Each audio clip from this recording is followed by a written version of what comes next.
All right, it's Monday, August 25th. I'm buying some Coinbase 310 calls here at 9:05.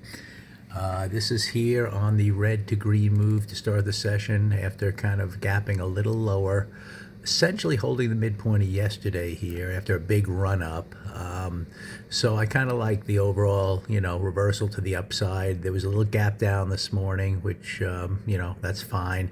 And then I watched opening price action kind of hold the first bar and attempt to move lower, and then have the red to green move here that should target those highs of the day, this little pre-market high gap in here, and then see if we can get to the highs of yesterday. Obviously, we had the big green day yesterday.